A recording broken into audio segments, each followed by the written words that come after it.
Hi, folks. Thanks, everybody, for joining me once again. Well, that time is upon us once again where Pakistani cricket lovers and followers can forget all about the troubles of the last 12 months.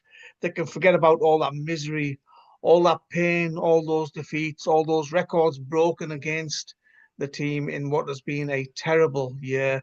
And instead, they can concentrate on looking forward and looking ahead to Pakistan's premier domestic cricket competition, the Pakistan Super League. I think first and foremost, I need to congratulate everybody involved in the PSL because this is, as you know, the 10th edition of the Pakistan Super League. And, when it started, everybody had their doubts about how long it will last. The fact that the matches initially were predominantly in Dubai. And, there were many critics who said that, oh, this will be a one-off or it might last a couple of years, 3 years at most. And that'll be the end of the competition. But as I say, I think those people deserve a lot of praise and credit for all their work behind the scenes, the owners, the Pakistan Cricket Board for sticking with it. Yeah, there's been some issues over the years, but which T20 franchise tournament doesn't have issues or problems? There's no such thing as a perfect T20 tournament out there. And as I said, there's a lot of credit and praise needed for those guys who are behind the scenes. And as I say, once again, I think all of the owners need a pat on the back and credit for the effort, the money that they put in, and long may it continue. So we look ahead to this time's tournament. I'm a little bit disappointed that it's still stuck with 6 teams. I think the time is right now for expansion. I think people have spoken about 2 more teams for PSL 11. Let's see if that happens. I know one or two of the owners are not very happy about adding extra teams at this moment in time. Who knows? It might just be one team and then maybe another team to make it up to 8 in a couple of years' time. But my opinion is that it should be an 8-team tournament now, and cities like maybe Faisalabad or Sialkot, where the cricket mad cities, the sports mad cities, and the PSL will only help and grow cricket in those areas, in those regions. And I'm sure the attendances, if matches were played in those cities, would be fantastic, like they are for many of the other cities that are hosting matches for the Pakistan Super League and have done for many years. I think another thing that I'd like to see is, I know Quetta and Peshawar management and players and owners have suggested this, but I think it's about time that the home and away module, the home and away sort of set up, the fixtures need to be implemented. I think it's unfair that certain teams get to play matches at home, whereas the likes of Peshawar and Quetta don't get the opportunity to play any matches in front of their own fans, in front of their local stadiums. And, those guys are not playing any matches in their home cities. And I think that's an unfair advantage to the other teams. It might not have a massive impact on the outcome or the results, but I think a tournament of this stature, of this size, needs to implement a home and away fixtures format. And only then will we get a true and a fair reflection and a fair outcome, in my opinion. So there's a couple of suggestions going forward. But looking to this tournament, I mean, I've got a list of the squads here that I'm not going to go through player by player, but just do a general review of the strengths of each of the teams and who I think may win PSL 10 this time around. I think starting with Lahore Qalandars. And I'm glad that they've stuck with Shaheen Afridi, who's had some problems, obviously, in international cricket. I think personally he's a decent skipper, he's a decent leader, and I'm sure he'll be fired up, he'll be pumped up, he'll want to prove a few people wrong. He only got 5 matches as Pakistan T20I captain, and I thought that was unjust. Either they shouldn't have picked him as T20I captain for Pakistan, or if they did, which of course they made that decision, then he should have been given a run of matches, couple of years. But of course, in Pakistan cricket, sadly, there's no such thing as patience. There's no such thing as planning for the future. It's a case of he comes in and then the revolving door just keeps going round and round when it comes to captains, players, coaches. And, it's only a bad thing for Pakistan cricket that happens. I mean, you've got the likes of Sam Billings, who's a wonderful player. We know that, and Kusal Pereira is a good addition to the squad as well. Fakr Zaman, we know his strengths. He can smash any bowling attack around the world.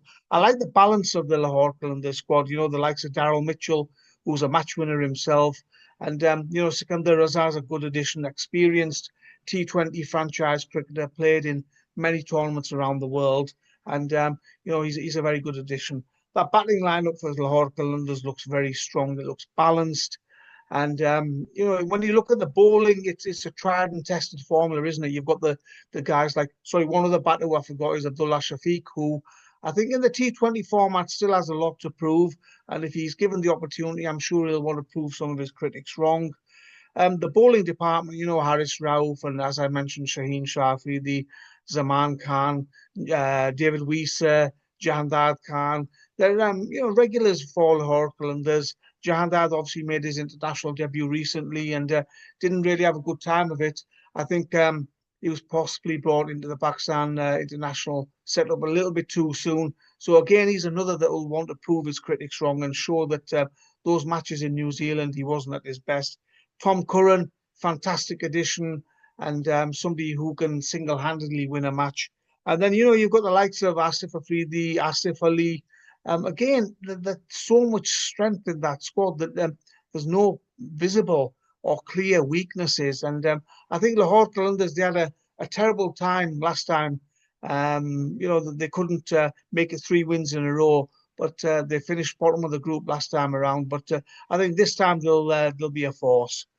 Moving on to Peshawar Zalmi, Babar Azam. Again, another who will have a lot to prove. He's been dropped from the T20 squad for Pakistan, and I think many are doubting whether he's still got the credentials, the desire, and the skills to play that T20 format for his country. I'm sure Babar still believes he's good enough to play for Pakistan in the T20 format. So where better else to prove those critics wrong and show people that he's still got the capability to play in this format than the PSL. And, you look at the likes of Tom Kohler, Cadmore, Mohammed George Linder. And, these guys, Simon Ayub, it's a fantastic batting lineup. Hussain Thalat is an excellent all-rounder who's probably underachieved throughout his career. So expect better from him. And then, the bowling lineup as well, with Sufyan Mukim, who's just got into international cricket as if he belongs there. He looks fantastic with the ball, doesn't he? He's got so much control. Got the likes of Luke Wood, who's been a Lancashire stalwart, played in various T20 leagues around the world, did very well for Peshawar Zalmi last time around at the PSL. And, you've got the likes of Muhammad Ali, who's obviously broken into the Pakistan international setup.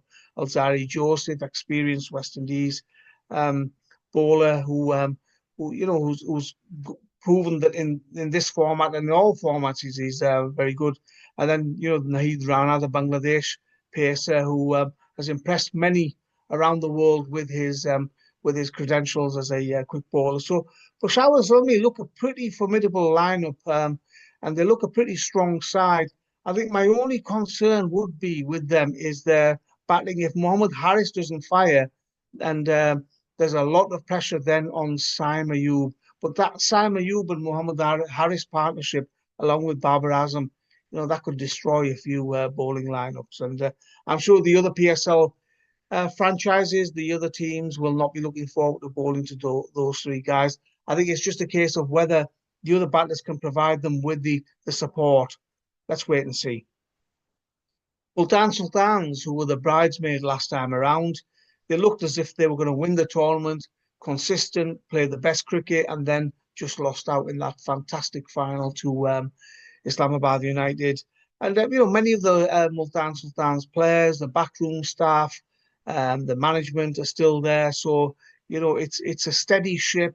We know what type of cricket they're going to play. We know what their tried and tested formula is. And with Mohammad Rizwan at the helm as well, very similar to Babar Azam, where I think he'll have a point to prove. Again, another who's been dropped from the T20I format for Pakistan.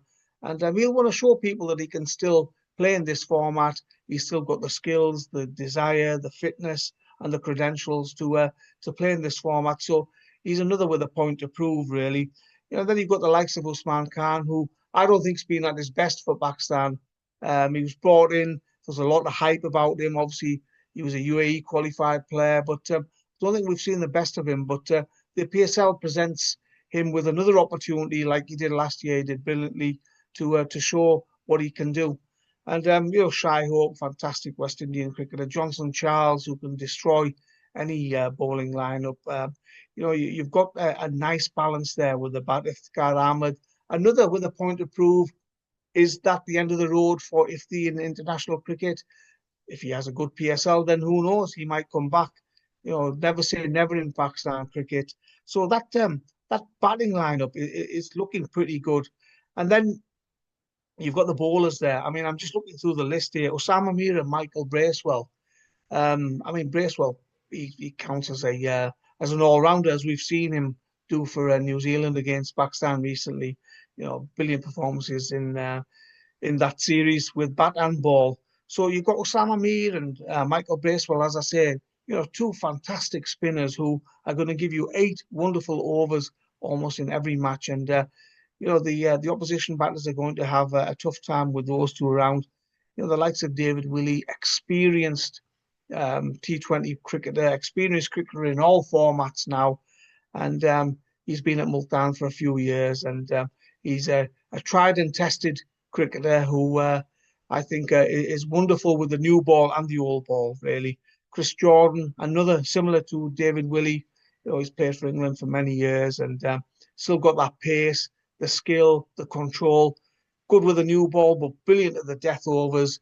I think with him and Willie there in the death overs, I think they'll provide Multan Sultans with a lot of control, especially at the end of the innings, where some of the better teams tied the opposition down. I think the death overs in these batting friendly conditions could be the difference between winning the tournament and not winning it.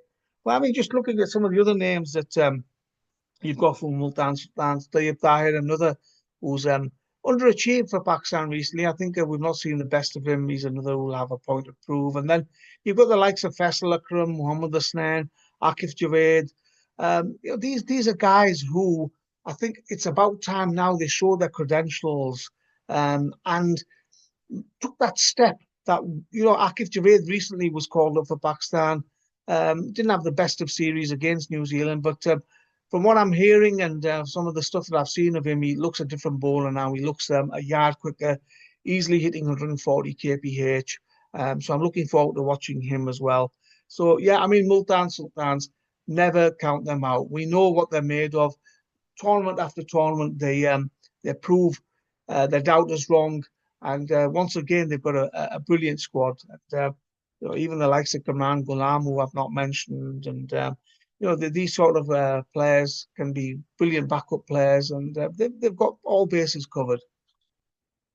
So moving on to Karachi Kings, the underachievers, they've only won the tournament once, and recently spoke with Ravi Bopara and Sean Tate, and they're excited about the Karachi Kings squad, the strength in depth, they're happy with the draft, and this looks like a stronger Karachi Kings squad than we've seen in previous years.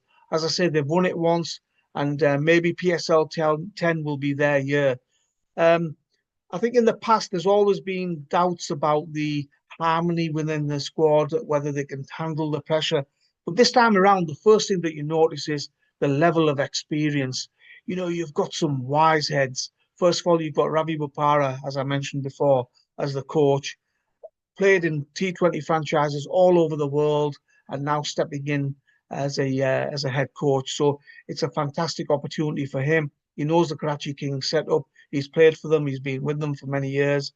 And, you look at the squad and David Warner as skipper, fantastic choice. He's won the IPL as a T20 captain. So if you can win the IPL as a T20 captain, then, you're somebody who the players will look up to. And there's only respect, I think, you can give for somebody like David Warner as your captain. And as I said, the experience levels, I mean, you've got David Warner, Tim Seifert, Liton Das, Kushdil Shah, the likes of Shan Masood, Mir Hamza, Kane Williamson, Amr Jamal, Umar bin Yusuf, and Muhammad Nabi. these are guys who have played a lot of T20 cricket. I mean, the likes of Nabi and Hassan Ali as well, Litton Das and Warner. Adam Milne is a name that I've missed there as well. James Vince. So that experience is there. On paper, Karachi Kings have probably got their best squad ever. It's whether they can gel, whether they can put it all together, and whether they can perform. Because with home support, playing some of the matches in Karachi, if that Karachi crowd turns up and gets behind them, this Karachi Kings team could actually win it. And they're my dark horses for this tournament because, as I say, they've got fantastic levels of experience. Players who've been in so many leagues around the world, and if they start well, then they could become a force in this tournament. Quetta Gladiators next. You'll be surprised that they've gone for Saud Shakil as captain because I'm not convinced that Saud is a T20 player myself. I hold my hands up if I'm proved wrong, but it's an interesting choice as skipper, in my opinion. And, they've gone for the likes of Kusal Mendes as the wicketkeeper. We know Kusal can destroy any bowling lineup in the world if he's in form. Hasibullah, we know he's a decent backup wicketkeeper as well. And then, looking at some of their overseas choices as well, Finn Allen, Mark Chapman, New Zealanders who we know can destroy bowling oppositions. And I'm sure the bowlers will not be looking forward to the bowling to the likes of Finn Allen and Mark Chapman, who are fantastic batters.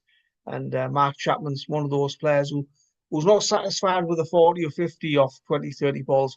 He's a player who can smash hundreds off 40, 50 balls. And as I say, single-handedly win matches.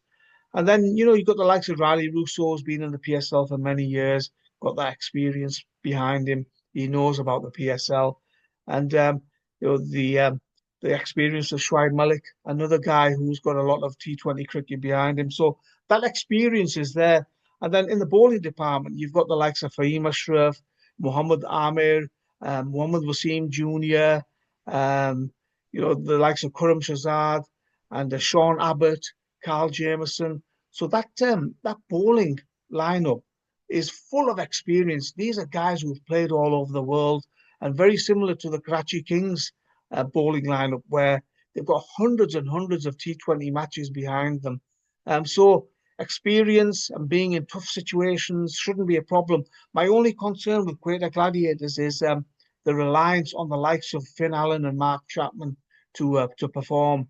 And if these guys don't perform, then you're relying on the likes of Kusal Mendes, who can be a little bit hit and miss. The Pakistani batters, they've not really gone for top-level Pakistani international batters. They've opted for the younger guys, the overseas guys. And then, as I say, with that experienced bowling lineup, again, they could surprise one or two people.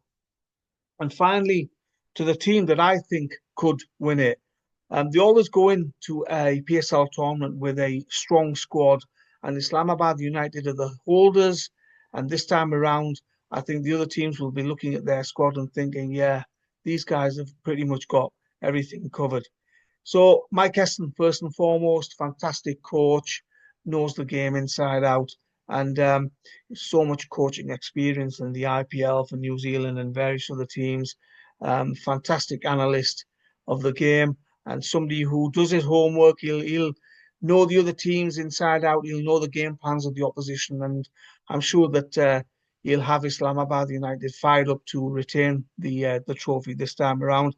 Of course, the way Islamabad United play is aggressive cricket.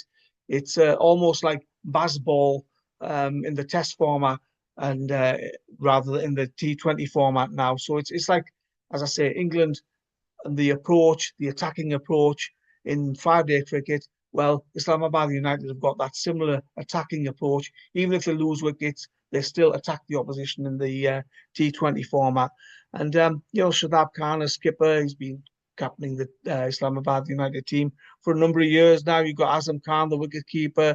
We know that Azam can smash any bowling attack on his day if he's in the mood, hungry for runs. Got the likes of Naseem Shah and his brother Hunain Shah. And, they've gone for an interesting bowling lineup with Salman Ashad, Roman Reis, and Imad Wasim, experienced guy there, left-arm spinner, Mohammad Nawaz. So you've got two international left-arm spinners. They'll be vying for that spot as well. And then, the likes of Mohammad Shahzad, who's done very well in under-19 cricket. Sabzada Farhan, who was a late pick by Islamabad United, but an interesting pick, done brilliantly in the national T20, so he deserved his selection. And then, I mean, the overseas choices. Colin Munro is just phenomenal, isn't he? Year on year, he just comes in and smashes the bowling at the top of the order. And, when he gives Islamabad United good starts, then, the others are going to come in and just carry on the good work that he does. You've got the likes of Rassi van der Dusen, who won't be available at the start of the tournament, but he'll come in and, I mean, he's just world class, isn't he? Absolutely brilliant. And then, you've got some relatively unknown to the PSL anyway, but they're international names. Got Andres Goose and Riley Meredith, these sort of guys, and Benjamin Dwas, if I've said that correctly, hopefully. These are guys who have got a lot of experience. Matthew Short in T20 cricket around the world, Jason Holder. So when it comes to experience, they've got a lot of T20 and franchise cricket under their belt. So I'm sure Islamabad United will be the force again. I just wonder about their bowling. I mean, Salman Ali Agha is a good pick as well, all rounder. You've got Haider Ali, who, in my opinion, has underachieved throughout his career. So he's another one with a point to prove. My only concern about Islamabad United this time would be their bowling. If that doesn't fire, they don't seem to have that all-round bowling strength. But, some of these guys who've not played in the PSL before, if they find their feet, they find their form and rhythm at the start of the tournament, then they're going to be a force. So who's going to win it? I think Islamabad United will be the team to beat. I think they'll be there or thereabouts when it comes to winning this tournament. I think the surprise package could be Karachi Kings with all that experience. And my prediction is an Islamabad United versus Karachi Kings final. So hope you enjoy the tournament, folks. Thanks very much for watching. Take care. I'll be doing updates throughout the PSL. So look out for those updates. Thank you.